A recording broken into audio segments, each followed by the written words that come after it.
have the ability to go, I'm actually not embarrassed. This is actually really cool. That's Ainslie Harvey. She's a historian and the host of Hot History Podcast, an author and the director of Wren and Windsor, a digital marketing agency. You're also Forbes 30 Under 30, which is actually insane. In this episode, I am so eager to speak to you about amplifying women's voices and media strategy, because that's something that I've been thinking away at. I need to know. Women's voices in history, your voice online, your voice in business, your inner voice when you're feeling lost, all of the voices. Love. So it's chatty up. So thank you so much. It's my pleasure. Joining me on the podcast. At the beginning of every episode, I ask my guests the same question. What did you want to be when you grew up? Oh my gosh. Very specifically, I wanted to be Rachel Weisz in the 1999 Mummy movie. Like librarian, Egyptologist, archaeologist, something hot and sweaty with old books. And that was like a very clear plan for myself from day dot. I watched that movie and it was like pivotal change point in my life. That's what I want to be. It's a bit of me. Rachel Weisz, 1999. I mean, that totally leans into history now. So you've always been interested in history. From the get-go, like as long as I can remember. What do you think sparked that interest? I had this weird fascination with the Sphinx, like specifically the Sphinx. So like, you know, people would be growing up watching Barbie movies and like the princess movies. I still watch all of them. But I had like giant posters of the Sphinx on my walls and like the Egyptology book that It's always the Egyptology book. It all comes back to the Egyptology book, honestly. That big like gold book with the gem on the front of it. Like I know that was transformative for me. Like I had the mermaid one. Yes. There's like the wizards and there's piratology and I still have all of them. But yeah, that was like transformative moment for me, opening that. I think it all started with Egypt. It usually does with a lot of kids, young women specifically. But yeah, really started with Egypt for me, then had like a hyperfixation on Queen Elizabeth II. Go off. So I remember being in year 1 and it was like show and tell. And my great-grandfather, who was British, like a big monarchist, he had this book about Queen Elizabeth II. And I used to like sleep with it under my pillow and like try read it every night. And I bought this Queen Elizabeth II like history biography book in for show and tell in like year 1, and my teacher's like, you're fucking weird. Yeah, she was like, ooh. What are you doing? Like I'd have it with me at like assembly and things like that. But I think my parents and my like wider family as well were very much like, you don't have to watch Disney princesses. There's real princesses. Their names were Elizabeth and Margaret, and their dad was the king in war, and they had to get sent off to this castle to be safe from the bad guys. And I think so much of history like is stranger than fiction. Yes. And I always come across stuff. I'm like, how is this not a movie? Yeah. Like honestly, how is this not like a 10-part miniseries? So I think that I understood from a very young age that this stuff wasn't just stories, it actually happened, and that made it even more incredible for me. But Egypt. So you've built your career around storytelling. Yeah. Growing up, did you ever kind of feel like your voice was not heard? I was very loud. So it was kind of impossible for me not to be heard. Yeah. My parents' nickname for me growing up was Biz, because I was a busybody. Yeah. I was like always in everyone's business. I was like, who are you? What's your favorite color? What are you having for dinner tonight?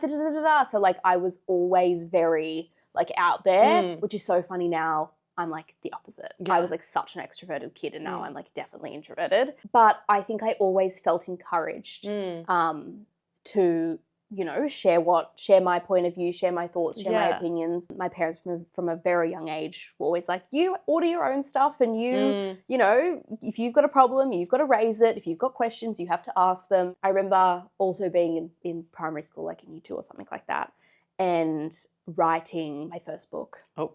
It was called The Flower That Never Grew. Oh, I love that you remember literally. And I like remember exactly like being in the seat that I was in at home, and it was like this illustrated drawings and words and and being like, this is amazing, like a story. Like look what I've done, like being in this world. And I've always loved writing, but I think more than that, like I've always loved reading. So I think for me, I've always valued other people's stories and like the immersive world that reading transports you to. It fully relates to like the truth behind history and hearing actual female voices being heard. You mentioned that 3,700 years of recorded history, only 17 years of that history is recorded by females? Of women. Of women. Stop. Yeah. So 3,500 years of human history has been recorded like with science, like with historiography in mind, like a practice. And in that time, you've had everything from the death of Caesar, the rise of Christianity, the Crusades, the Renaissance, both world wars, COVID, like all of this chunk right up to this very moment. 0.5% of that historical record mentions women. Insane. Like, it is insane. So it's about 17 years. When I heard that stat, I was just blown away. That's crazy. Is nothing. Yeah, it's like it can't even drink. Honestly, it's younger than Britney Spears when she performed at the VMAs with the snake around her neck. Like, that is how outrageous it is. God. I read that and I was like, how is there not riots in the streets? Like, this is insane. Yeah. Why is no one talking about this? Why have I never heard of this before? And still today, it's just kind of, I say it to people, they're like, 8%? Like, is it 10% maybe? I'm like, 0.5%. It's wild. Wild. And you think about, like, people are like, oh, but you've got, like, the big four, Cleopatra, Joan of Arc, Princess Diana, Marie Antoinette. We got 4 bitches. Right? Like, we got the big four. Like, they surely have to occupy more than 0.5% of human history. 2 billion people watch Princess Diana's funeral. That's a lot of people. Yeah. But it's still a drop in the ocean in comparison to the stories written about and kind of held up by and pedestaled by men. So there's been over like 60,000 books written about Napoleon. So for you to read every single book written by Napoleon, you'd have to read 2 a day, and you'd be reading till the time you're like 86 or whatever the maths worked out to be. Wow. Just one guy, Napoleon. And insane. It's crazy. Obviously, like, that would lead to like this hunger for knowledge by people, but do you feel like your audience just stumbled across you and they've gone, oh my God, there's history about me? Oh, 100%. Yeah. And like I in my book that I wrote, I really wanted to have like a big Australian story in there. It was really important to me. And I came across this incredible lady called Enid Lindemann. And so she was born in Sydney here. She had 4 different husbands, all of whom were really rich, all of whom died. Yeah. She like was basically collecting all of these fortunes. I think I heard about this on My Favorite Murder, my favorite podcast. Yes. And she's just like outrageous and incredible. She went and like had a pet cheetah that she walked around the streets of Paris and bought an ambulance in World War I out of her own pocket and redid it, or it was like a bus and she bought it and did it up into an ambulance so she could like be involved in the war. Incredible. And then was one of the first people to go to Tutankhamun's tomb because she was sleeping with Lord Carnarvon, the guy who financed it. Like, incredible women's stories that nobody's heard of because they are shelved or like in the footnotes. And so many women's lives are footnotes in the lives of the men that they were involved with. Anne Boleyn, the 6 Wives of Henry VIII, for example. They, really only exist in the historical record in the context of Henry, a man. Yeah. So I think a lot of people come across, they're like, I've never heard of this before. Like, even the 0.5 stat, people are like, how have I never heard about this? This is insane. So I think for people it is a lot of like that discovery sense, stumbling across things online, and that's the power of algorithms. Yeah. Right? You're able to share things like that, whereas in the past the historical record has largely been limited to documents and offline sources. So the digital age has done a lot for historical discovery. Let's skip ahead to talking about algorithms. You were, or still are, the director of a marketing company that you founded yourself and you created yourself. How, and I feel like this is almost a dumb question, how has this impacted your career now? Like, how has 100%. It helped? Everything, I always get asked all the time, like, where's the link between the two of these things, history and then, digital marketing? But I really don't think I could do either job without an understanding of the other. I think the digital age has brought such great opportunity for creators and, people, storytellers in general. And you have to have a level of understanding for that to be able to understand how algorithms work, to understand how to clip things for social, to understand, what to roll across each platforms and what cadence you want to have across all of these different platforms. So it does underpin almost every single thing that I do. I don't think that I could do either job without the other one. They are equal parts of the digital platform that I've created. Can you give me a few tips? A few tips? Yeah, okay. For my podcast specifically. Or in general for anyone. It's funny. I think that like podcast marketing is really, really difficult. Yeah. I think I heard a stat the other day. It's like of all of the podcasts that get put out, discoverability is the biggest thing. It's like 3% of them actually go on to become anything. Yeah. Because it's really hard from a discoverability point of view. You need to bring people from other platforms into Spotify or Apple or, you know, however people get their podcasts. And that's a really difficult thing to do. So I do have a different strategy for the podcast side of things versus like Hot History as a page. You know, I think video is definitely the way of the future. Hi. And yeah, you know, being able to be really kind of malleable and pick new skills up and work on your editing there. And I for my podcast strategy, like just pull 100 different clips and be like, okay, cool. This says this one really cool sentence that, you know, I might end mid-sentence. People are like, wait, what was that about? And then you go and kind of, you do that hook that way. I think for me, from a Hot History page point of view, I started Hot History as an assignment from my therapist. Well, I was just about to say, you started it because you felt quite disconnected from your career. Yeah, so I worked my bum off like the minute I left school. I had 3 jobs. I you know, went and worked at a media agency pretty much full-time as well as studying full-time. I was traveling from the CBD and I live like an hour and a half from the city. Well, thank you for coming today. It's my pleasure, of course. But I'd be an hour and a half on the train into the city, into the CBD, go to my media job, pick up at lunchtime, go over to like Central Station to go to uni at UTS, back on the train over to the CBD, back to Central at night for night classes, an hour and a half home, 5 days a week. That's insane. And I was so burnt out by the time COVID came around.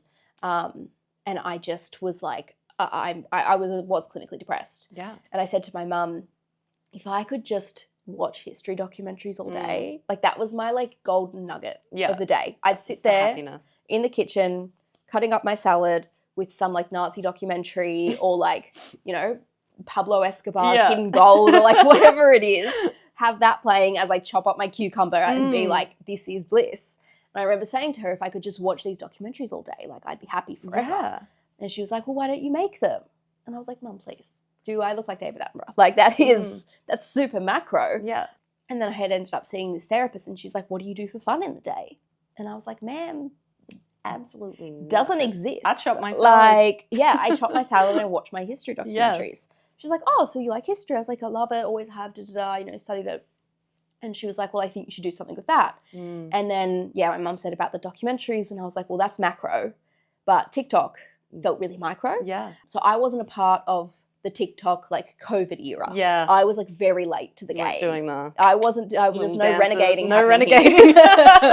There was no renegade happening here. Although maybe if I did, I would be the next Addison Rae. Who knows? Who knows? You know, you've still got a chance. Exactly. So yeah, it felt small enough that I could tackle that.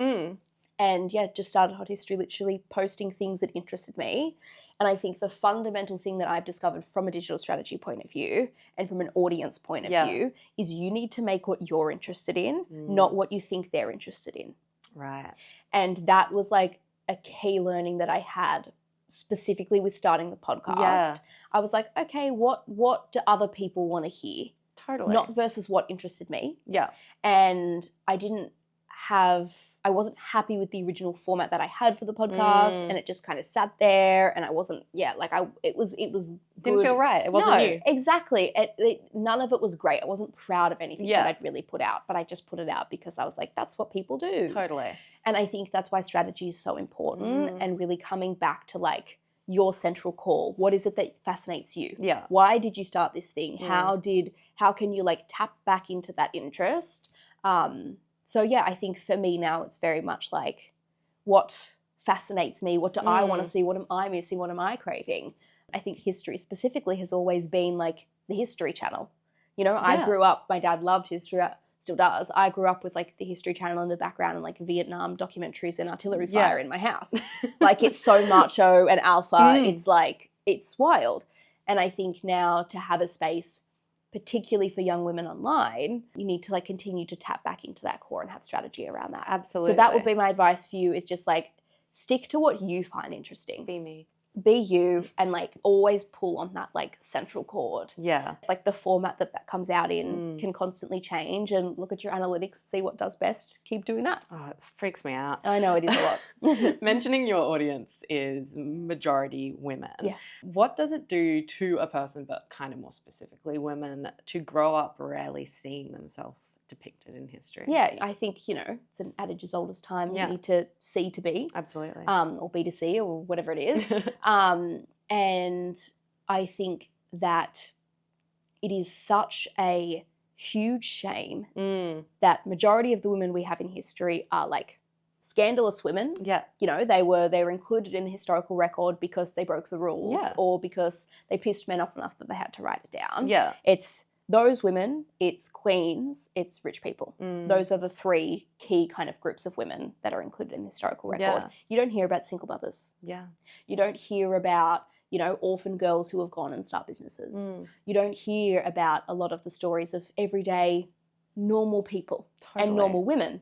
And, you know, I think it's hard to be engaged in something when there is no space for you. Yes. And there hasn't been historically. Absolutely. And I think that that's something that, you know, I really try and amplify and really try and change. And, encourage a broader interest, because it is really difficult. Do you find that the responsibility of kind of amplifying this change and being the voice for so many women in the past, do you find that quite heavy on you? Yeah, I felt when I was writing the book that I was like doing something. Yeah. I was like, look at me, like I'm an activist, like I'm putting this thing out, I'm doing an action. Yeah. And then when it released and I had people being like, whoa, 0.5, this is insane. Yeah. Like these stories are great, and that initial feedback is really great. And I felt like a bit of a like tick off. I was like, look at me, I've done this thing.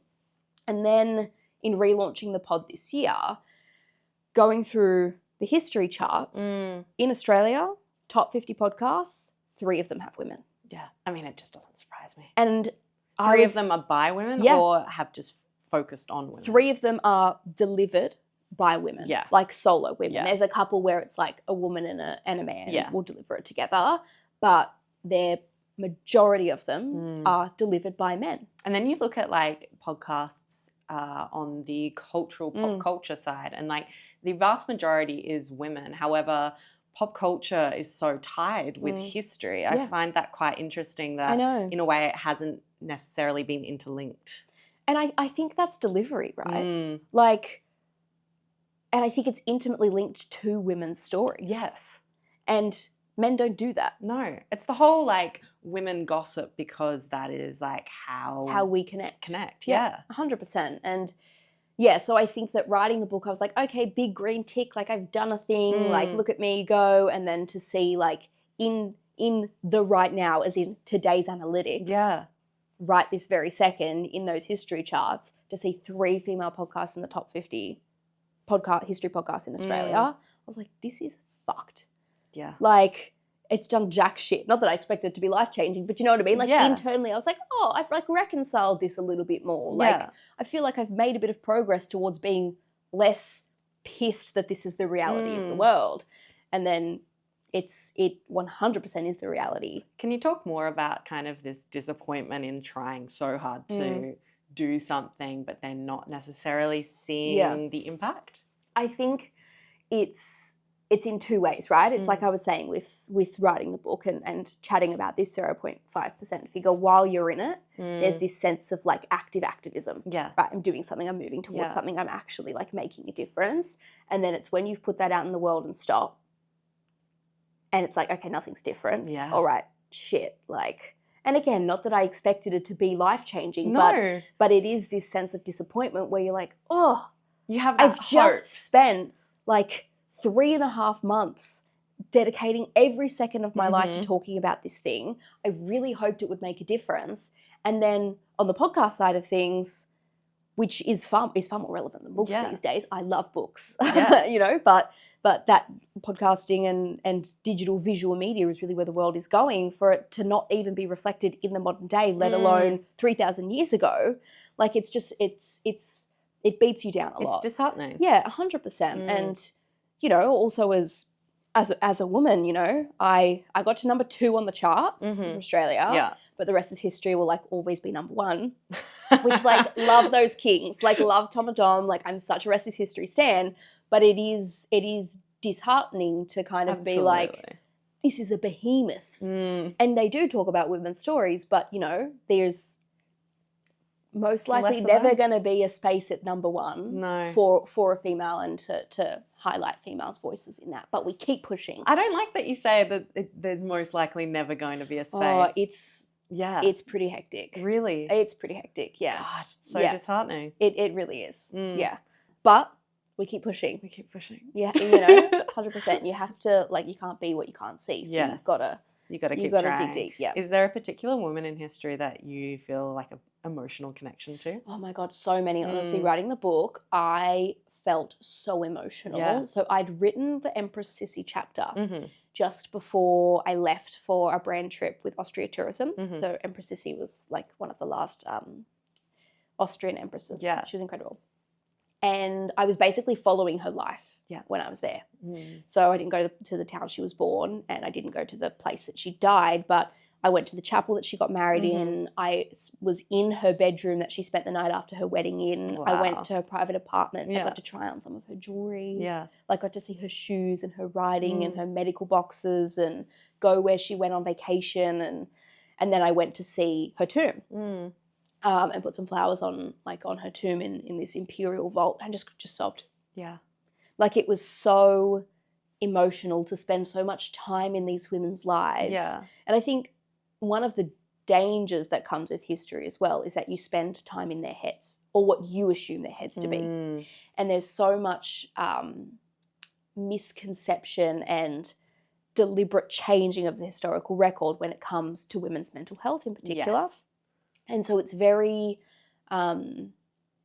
difficult to be unbiased from all of these different sources that say she was anorexic, or she was really crazy. Mentally unwell, she was crazy, she was da-da-da.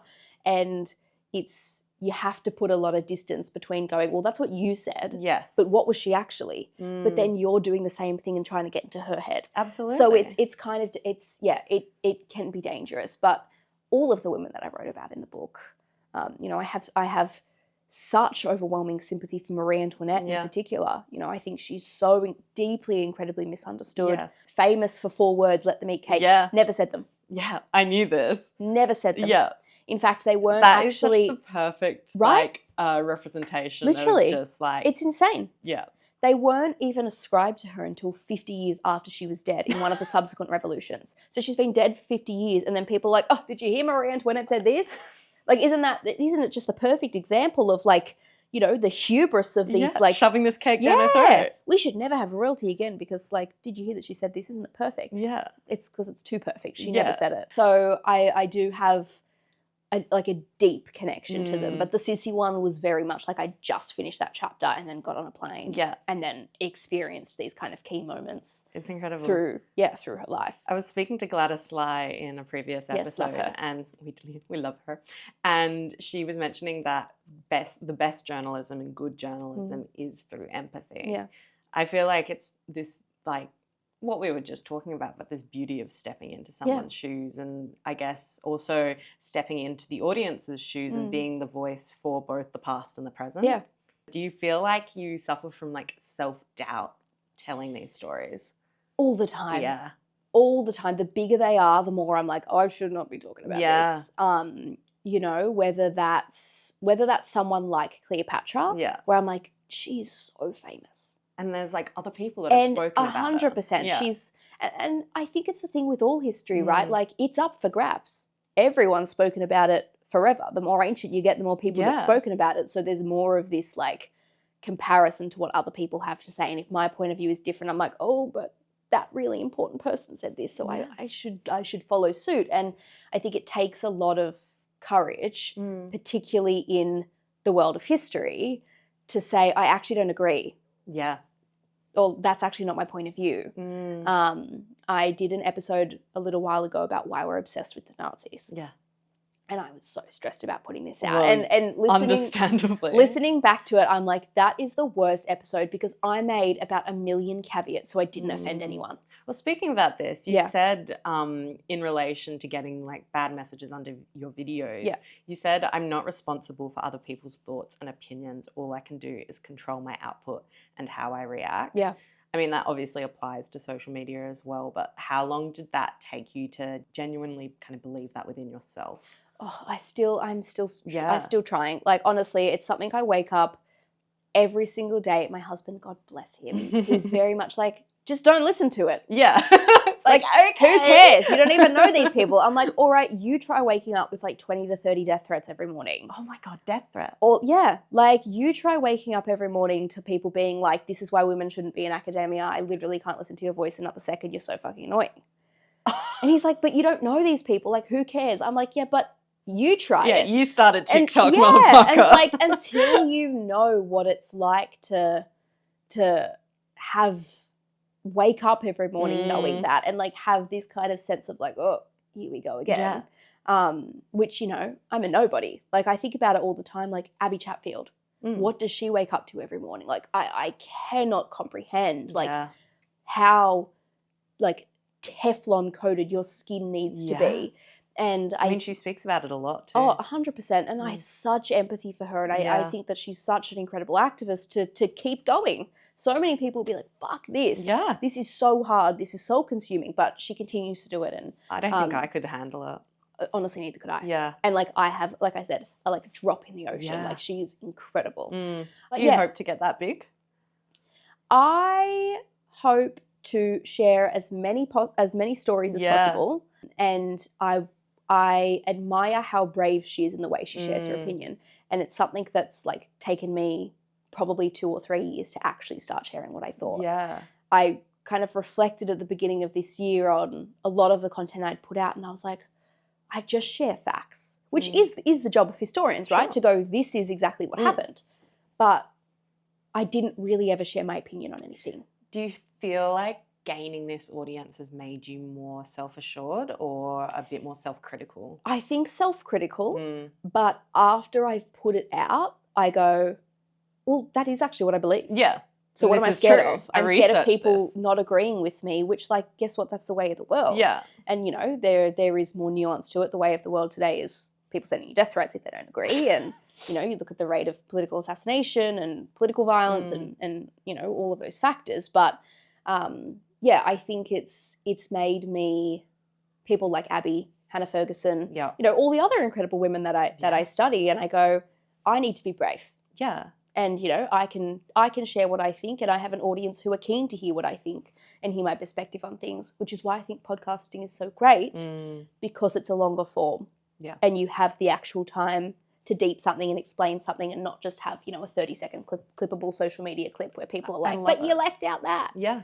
It's like, I'll listen to the podcast. Yeah. That's why I love interviewing all the women I interview, because it's just like, sure, the podcast is about jobs and you kind of start with, what did you study at uni? But it's getting into more the in-depth nature of like their inner psyche. Everything that they've gone through is how they've created their own career. 100%. And like, you can't get that on a little social TikTok. Exactly. Yeah. And yeah, I think it's like having the space and time to unpack something. That same Nazi episode, right, was nearly 2 hours long. And I still have people being like, you didn't mention this one specific thing. And I'm like, okay. I actually can't just have a live stream just blurting my thoughts out about this every second of the day. Which, you know, I think feeds into that, like, what about meism that's so, like, prolific on the internet now. 100%. And also within history. Oh, 100%. Yeah. So, yeah, self-critical, but try and be brave. You've built so many businesses. How... in the beginning, when there's no audience, no money, no like proof that it's going to work out, how do you keep pushing yourself to do it? Just like pure 100% passion. Yeah. And delusion. Yeah. Like, honestly, so many of the things I've done, I'm like, that was the most delusional shit. Yeah. Like, nobody thought that would work, but I was like, it will. Yeah. Like, and if it doesn't, it won't be because I've not worked my ass off for it. And if it doesn't, it actually also doesn't matter. It does not matter. Yeah. It does not matter. Like, we talk about Ren and Windsor side of things, like that is significantly winding down. I really only do strategy now for a couple of clients. Hot history is my life, my passion, the thing I want to do forever. But it kind of takes courage to say, this isn't really working, or it's not serving me anymore. I used to love Barbie and the Princess and the Pauper. Oh, and loved that shit. So, like, rocked my shit. Rocked my world more than Queen Elizabeth II ever could. So good. And the end song in that, it's like, you may not know where your gifts may lead. It may not show at the start.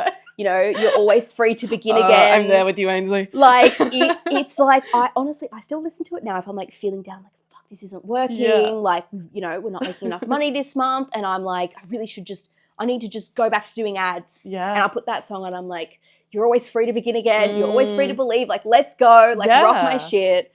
And it's true. Like, I think I saw a stat the other day that said Gen Z will have 3 to 5 completely separate careers in their lives. Well, I think we're comfortable with trying again. And 100%. I think I don't know. Do you have like a view on why we're comfortable with? I think the rate the world changes is so incredibly fast. Yeah. Like, even I said, Ren and Windsor, my first job ever was like buying ads on Facebook. Yeah. That didn't exist 10 years before that point. The fact that we've got an iPhone just here and we're recording in a little apartment. Yeah, like, it's crazy. Yeah. TikTok didn't exist, 5, 6 years, however many years ago it was. Like, that's crazy. And think about the amount of millions of dollars that contributes to the creator economy now. So I think we're comfortable because we know that something new is always coming around the corner. And I actually think that links to like the Gilded Age and the Industrial Revolution, this period where you, for the first time in history, have new money. Yeah.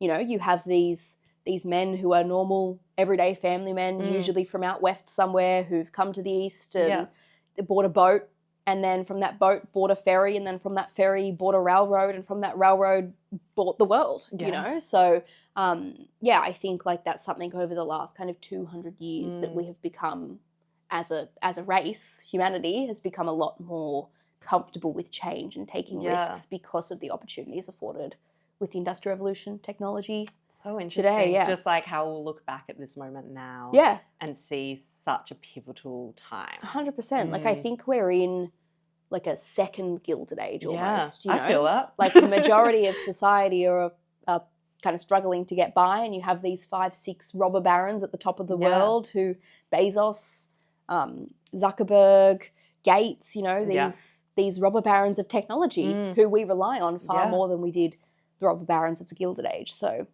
it's a crazy time. Evolution is happening quicker than we can keep up with. What's something nobody tells you about starting your own business? Something nobody tells you most of the time is just boring and really hard. Yeah. Like, you look at Instagram, you look at LinkedIn, you look at TikTok, everyone's like, look, I've hit 1 million downloads, or I'm on Forbes and da-da-da. Like, but throughout, all of those periods, I've been depressed. Yep. I've been very unwell. I've spent far more time working than I have with my family and my husband and my friends. I've not had time for other hobbies and things that I love to do.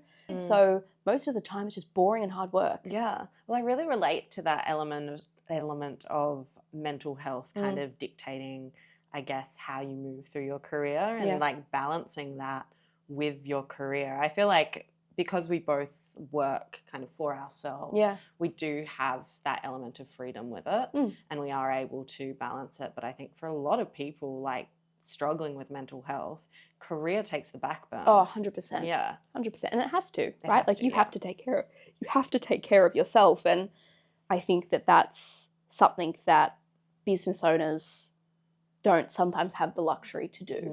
No. So I think it's difficult, especially if you're a creator or someone in the public facing. You're already struggling with your own mental health. Absolutely. Then you add the layers of, horrific messages and exposure to things that are incredibly unpleasant. Yeah, it's incredibly compounding. Yeah. If someone listening feels obsessed with something but terrified that it's impractical in any way, what would you say to them? Just like fucking do it. The only person who is thinking about it that much is you. No one else is thinking about it as much as you're thinking about it. So just go and do it. Like, you are the only one that's feeling embarrassed. Yeah. You have the ability to go, I'm actually not embarrassed. This is actually really cool. But, you know, I do understand the other elements of it. But, like, who cares what the kids you went to school with think? Yeah. What are they doing? Literally. Like, who cares? They're doing nothing because you were the coolest one in high school. Like, who cares? Who cares what your family members think and your second cousins and, you know, the people that you used to work with? Like, the only person who is coming to save you in life is you. So you've got to make the change. Yeah. Like, you have to do it. Yeah. Yeah. What do you hope people remember about you in the future, not in the history? In the history. In the history. That I stood for something. You know, that I said my opinions with my full chest, and that I did the thing I always wanted to do. Yeah. Like, I had the courage to do that and backed myself to do that. That I was proud of the work that I did, and that I feel like I contributed to something. And, you know, people ask me all the time, like, oh, I remember I was at the TikTok Awards, and I think it was How Sydney. was the TikTok Awards? As well. I heard a lot about the TikTok Awards. I think it was like Sydney Morning Herald or some legacy media asked me, and they were like, oh, like, how do you feel about being called an influencer? I was like, call me a fucking janitor. I don't care. Yeah. Like, if my job is to influence people to become interested in history, if I've done that to one person, you can, like, call me whatever the fuck you want. I don't care. So, yeah, you know, I would like to think that I have inspired at least a couple of people to be more interested in history. And you 100% have. Well, yeah, I fundamentally believe that, like, understanding our past leads us to be better in the present and creates a better future. And I'd like to be remembered as part of that. That is such a beautiful way to end this episode. You're like, yeah. It's just sometimes, like, the crushing weight of history is, like, so much. I'm like, there's, like, thousands of years just, like, bearing down on me. Yeah. Like, it's sometimes a lot. It's so emotionally intense. Yeah, it is. Like, it is. Yeah. The passing of time, it moves at a rate that, like, we can't even comprehend. And I can't comprehend current gossip. I know. Like, I stay away from, like, the Kardashians and shit. Literally. Like, I couldn't do. Well, like, a quick side tangent. I was in London at the back half of last year for, like, a brand thing, and I went to Christie's, which is, like, an incredible old auction house, and they had a 65 million year old dinosaur skeleton fossil, and I'm looking at this thing. I'm like, 65 million years. Insane. Like, my brain cannot comprehend how old that is. No. I'm like, okay, if Cleopatra's here, and then the pyramids will be here, and then, you know, the mammoths were there, like, it still doesn't make any sense to me. It's crazy to comprehend. So, sometimes I'm kind of sitting there, I'm like, gazing off into the distance. I'm like crushed. It's like we are nothing. Literally crushed under that reality. But no, thank you so much for having me. Oh, thank you. I do have one more question. Yes, go. For you. At the end of every episode, I ask, what song best represents this moment in your career? Oh my gosh.